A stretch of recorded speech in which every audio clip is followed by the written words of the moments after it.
So hello guys, welcome back sa ating vlog. So medyo hindi tayo nakapag-upload. So dito tayo sa ating collection ng mulberry. So ito yung mulberry natin.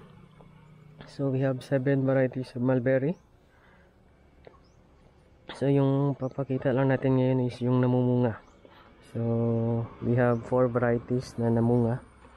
So ito yung mag-harvest tayo para ma-identify natin yung kaibahan ng different varieties niya. So mauna tayo dito sa this is the Taiwan Long.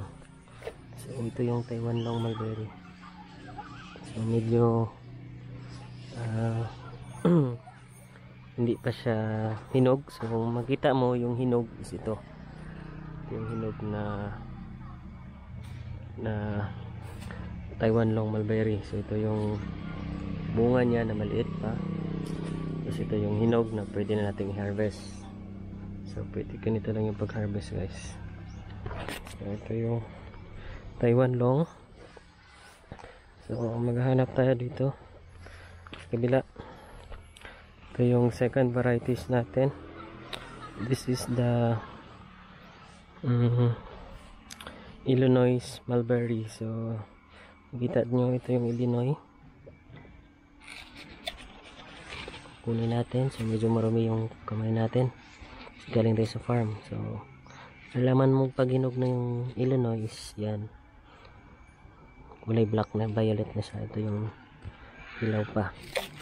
So mostly Illinois yung marami sa atin. So ito yung mga Illinois natin guys. Yun. May ilaw pa yan. So ito hindi pa pwede. So dito yung isa. Ito Illinois pa rin.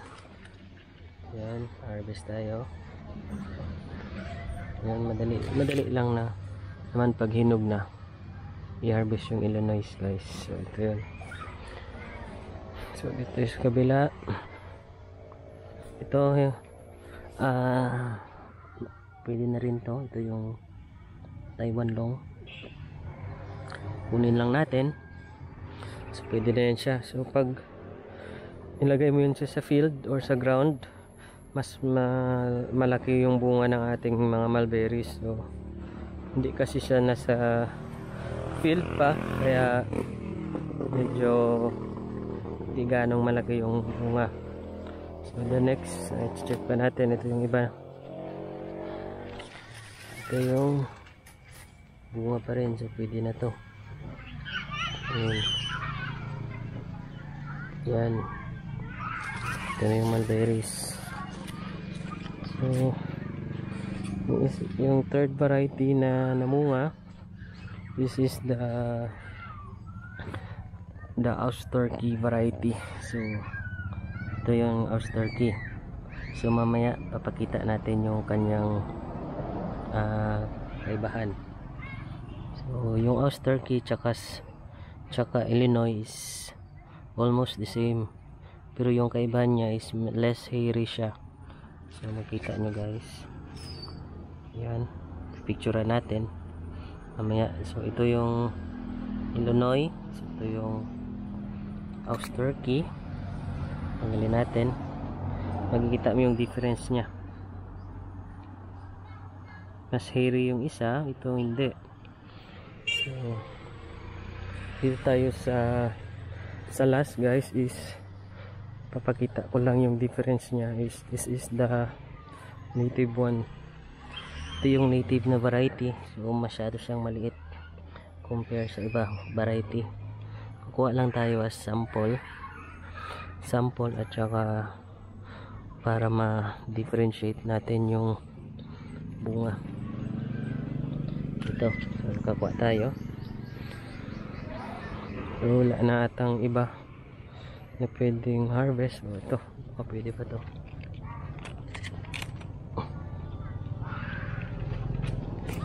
So yun. So next ito.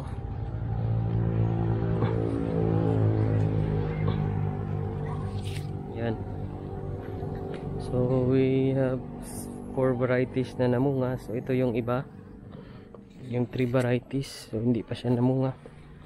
Ito yung tinatawag natin na chicken claw, Malian,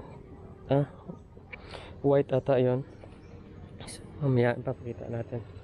So punta tayo doon dito sa area para check natin yung varieties nya. So inisan lang natin dito.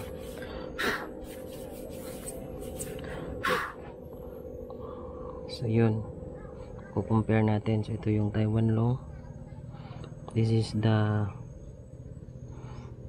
Illinois,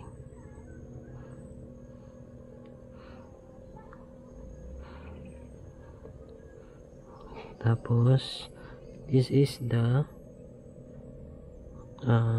Australky. Kita natin yung difference nya. So yan, so ito yung Taiwan Long, ito yung Illinois, ito yung Australky, at saka ito yung native one, maliit yung native. Ito, yun na muna yung video natin guys. So sa taste test naman siya is napansin ko ito yung native, matamis masyado siya, matamis siya, parehas lang sila ng Taiwan Long. So ito titikman pa natin ngayon kung anong lasa. So yun lang muna guys yung vlog natin. So salamat.